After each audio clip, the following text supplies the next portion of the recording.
That's otherwise the clay is too dry to stick really good if it's completely dry. So just enough water to make it stick. When you put that clay on there, throw it down good and hard so it sticks really well. I got it right in the middle, so that's good. But if you don't get it in the middle, just kind of push it around, bang it around a little till you get it at least in the middle of the flat. I don't want to see anybody going trying to center your clay. There's no point fighting it like that. So get it at least in the middle. If it's really wonky like hers over there, pat it around a little and get it around. So now when we start throwing, remember your right arm, your left arm, my right, goes like this and anchors toward that sides coming right into my hand. So see, I don't even have to use my fingers. It's right there on the heel of my hand. That's what's doing it. And then I use the heel of that hand to push it back down and out. So as it pancakes out, it comes out wider. And then with this hand, I use more pressure pushing in. Let's see if we can get this set correctly. There we go. All right. So as I push in, it's going to cone up. And then I push it back down and out. And back up and in. Back down and out. As you work it back and forth that way, you slowly start to push all the unevenness out of the clay. And you're pushing pretty hard, aren't you? Oh yeah, I'm using plenty of pressure. The clay I'm using is my own clay. It's my own proprietary clay. So it's a little bit stiffer than what you guys use. So you guys will be able to center up a whole lot easier because that clay is super soft. This stuff's quite a bit stiffer, so it takes a little more pressure and a lot more work. But remember, when you're centering, see how my hand's broken back and I'm using this? It's almost as if I don't have fingers. I'm just using a stump here to push in. And then I use the chopping side of my hand like this to push down and level that back out. Just like that. So in and up, down and out. When you get to where you can feel no vibration, no off-centeredness at all, then you know you're centered. Okay. Now, step 2. Remember the cheat sheet's over there. Step 2 is opening. When you go to open, I use just a finger like this, but I'll use my other hand to hold that hand so I'm a little more steady, and I'll anchor that elbow and I'll go down like this. Some people prefer to use a thumb right in their finger. They go like that, make a little bigger hole. Some people use both thumbs together, so that's totally acceptable as well. If you use both thumbs, you'll create a nipple in the middle because the clay goes like this between your thumbs. So that's one of the reasons I prefer to use just a finger. So you do your initial open, making your initial hole, which needs to be bigger than your finger. So if you go completely perfectly dead center, it's going to create a suction around your finger, so when you pull your finger out, it's going to pull the clay back in and mess that up. So you go just slightly off center with your finger, holding it to one side so it makes a hole bigger than your finger. Does that make sense? All right. Once you get it open to where you're not real sure how thick the bottom is, if it's too far down or what, but you want to make sure, so you're going to go and you're going to open it up wider. Now, I cannot take this clay, this inside diameter, beyond this edge right here. If I pull this too far this way, I'm going to just tear it off. So I obviously can't open my clay way out here because I only centered it up this far. So when I go to open that and pull it open, I'm going to use my middle finger here, just hooking it like that, take my other hand over the top like this, and then I just draw toward myself. As I pull toward myself, it just pulls that open like that. So now I've got it open enough I can check that floor and I can see how thick it is. Oh, it's stuck on the motor. Like, trying to turn the wheel off, and the pedal was stuck under the motor so it wouldn't turn on. So you take your needle tool, like a depth gauge, push it down through, run your finger down the side until you touch the clay.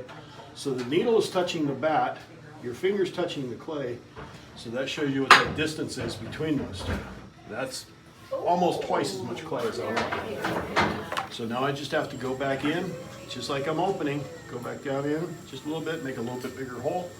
Now as I draw that clay to the outside, If I don't use anything else, for those of you who are close enough to see how it starts to build this ridge up right here?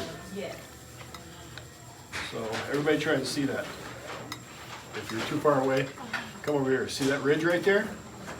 That's what the clay will do. It wants to, when I'm pulling this way, the clay is going to want to run up because it's not hitting any resistance there. So, keep that from just creating something that tears off.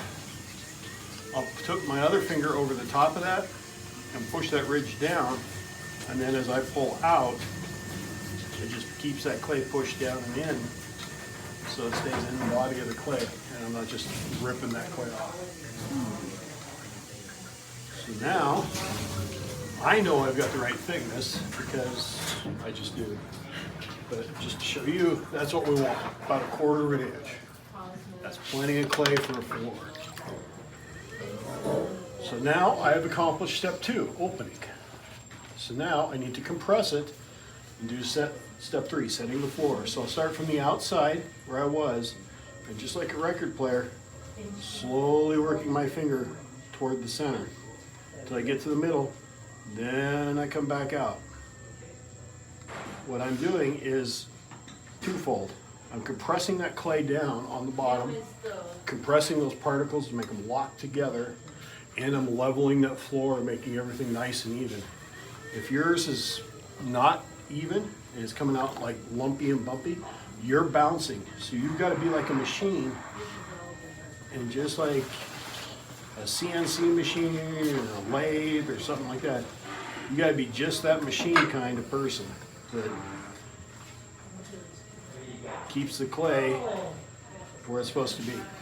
So you've got to stay on each line of that clay until it conforms to you. If you feel it bouncing, just push down a little bit and hold really rigid until all the clay on that line is now at that same level. And then you can continue to proceed further in and then back out. And after you do that a couple times, you get a nice, smooth, even floor, just like that one. So I've done step 3 now. The floor is compressed. So I don't even have to worry about the bottom anymore. It's done. So now I just need to make a pot, right? So my first pull, I'm going to use my right hand. So for you righties, it'll be your left hand. Fingers on the inside, thumb on the outside. It's just a natural grip like this, like if you were just grabbing the wall. You're going to push it in with your thumb, just a little bit, applying a pinch. So see how it created that ridge right there, or that undercut there?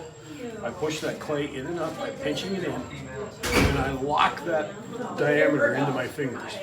Once I lock that diameter into my fingers, I just come up the wall with that and pull that clay up the wall slowly, stretching it up. I don't keep pinching harder or anything. I just lock that diameter in and carry that diameter to the top. Once I've done that once, I can do the same thing again, pinch it a little tighter. Come up that wall again. Now see how my left hand is going over the top of my right hand? That's helping stabilize it, keep it more machine-like, keep it really stiff and even. So now I've raised that wall to about the max I can handle with just one hand. So now we begin the process of what I call the GCP, gather, choke, pull. Gather, choke, pull. So the gather, your wood rib, the curved edge goes to the bat like this, just like you're going like that, rocking it on the rib. So it goes straight up and down, right up to the side of your piece. You kind of angle the top in a little bit, and what you're going to do is scoop in like that. So I just start here, and I just start scooping that clay in. And that gathers that clay back into the body. Now, that's got it gathered in, but see how it's tighter at the bottom than the wall?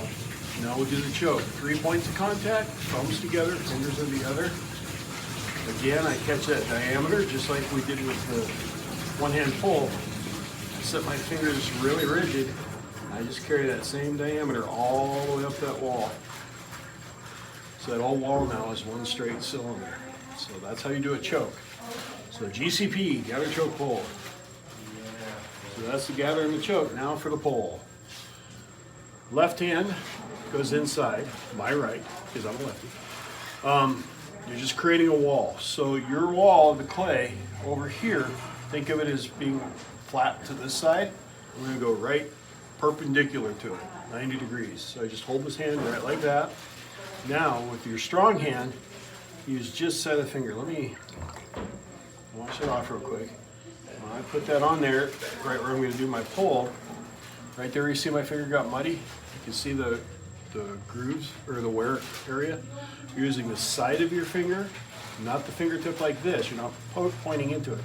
You're just using this. You're creating something solid here that can push in. So I can use the fingertip. I've got enough strength in my fingers, I can do that. If you don't, you can actually just make a knuckle, and you can use your knuckle to press in too. It does the same thing. So you're just pressing in against those fingers on the inside to create a pinch, and the pull is just pulling that clay up the wall. All right, so we did a GCP, so now it's time for another one. Take the rib, we gather that in a little bit at the bottom. I don't need to choke it because it's still in a nice straight cylinder. And I'll do another pull.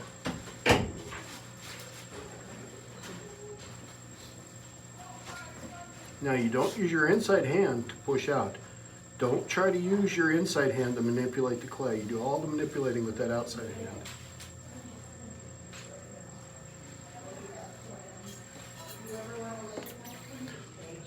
Now look how tall it's gotten.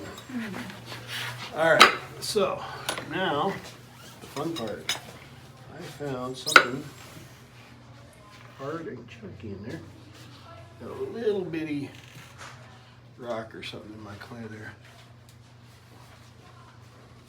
So we'll just get that out of there. All right, so now we'll do another gather, which brings the floor into the cylinder. We see how it flares out now.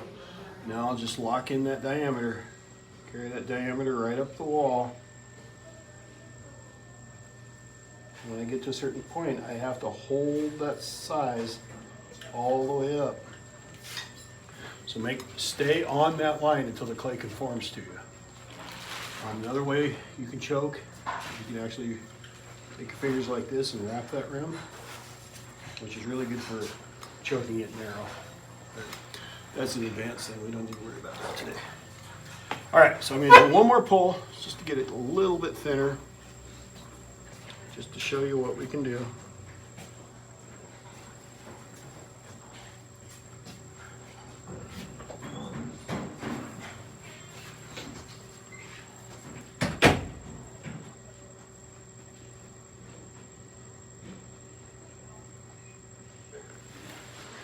Hold it all into a straight cylinder. That's what we want to do. We want to keep it going up. That's the hardest thing in ceramics to do, in pottery, is to make the clay go up.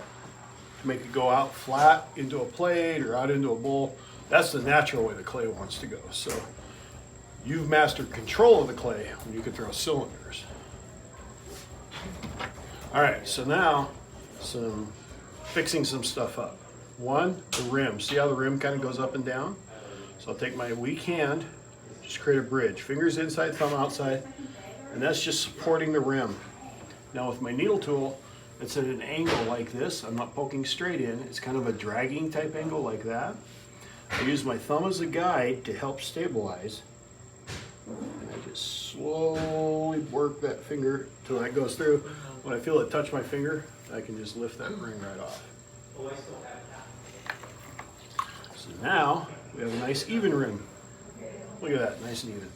Now I'm going to use my fingers like this and the sponge and just kind of compress and roll and smooth that rim out. Remember, you want a nice rounded rim. You don't want it square and sharp. Anybody remember why that was? Something to do with the glaze. Right, exactly.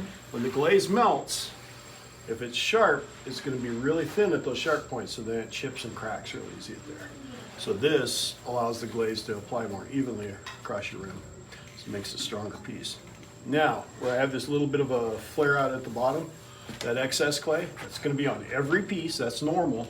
So I use my wood knife. It's got the sharpened edge, so we kind of use the point and the sharpened edge. And just like you would use a knife to trim something, we're going to cut down through that. I'm going to start here, just cut down through that to create a foot the way I want it to look. If that creates a ring of clay like that, then it's real easy to get off. I just use my needle tool, lay it flat to the bat, undercut that, and then set my wheel, and that just peels right off. And it's got a nice clean foot. I can go back and I can smooth that a little if I want. Now I've created my cylinder. So the last step is step 5, which is shaping. So with a cylinder, I can do 2 things. I can go out and I can go in. So if I want to go out, I'll put my hand in there and I'll do a pull. I'm pushing out a little bit. I'm stretching the clay out and up, making it come out. See that chatter happening? Because I let the back of my hand get dry. So let there some moisture on there so now it won't do that.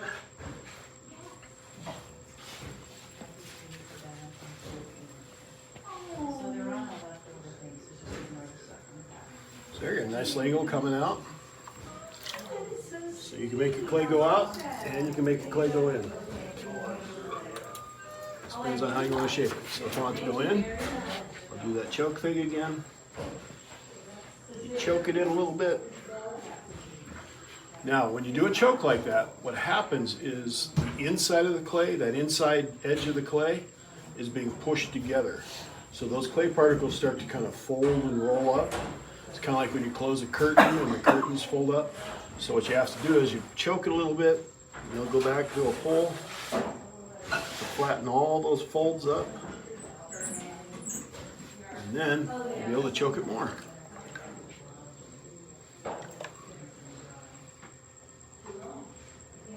Thank you very much.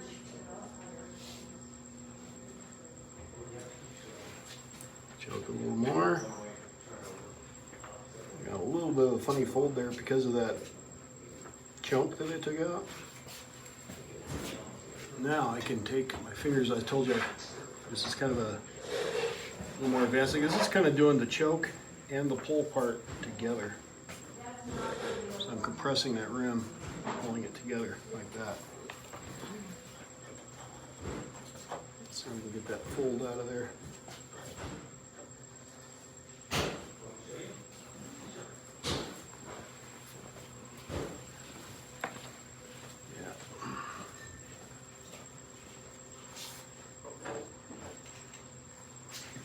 So I pulled this clay really thin, so it's not going to let me take it too much further in.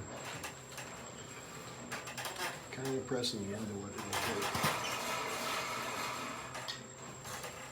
will take. Ordinarily I'd take it all the way closed if I wanted to, but I'm not going to do it this time. And that's why you're starting to see those folds showing up like that now, because the clay's trying to twist. Because it's so thin, and we're putting all that pressure on it.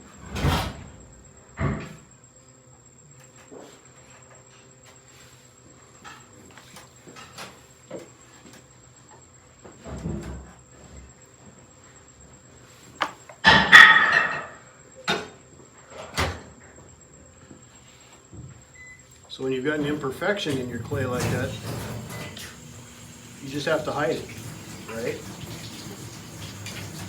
You can still have it there, you just have to hide it. So what I'm going to do, pull up here, and over here we'll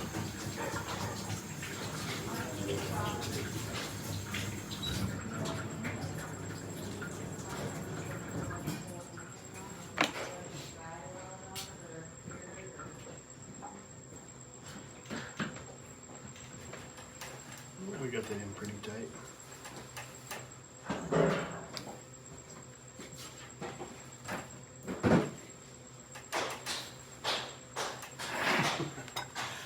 This thing is really thin, so it's starting to get pretty wonky.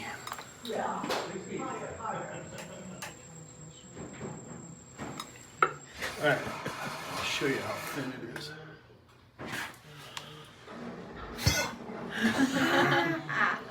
So that's how thin I like to throw. So I do not expect you guys to throw that thin. But yeah, I like my stuff pretty close to paper thin. So it's really hard to make your clay stand up. What is that? So if you leave a little more meat in it than that, you'll be able to make some pretty good stuff. All right. So if you haven't got your clay yet, get some clay. You remember how to wedge, right, Rudy?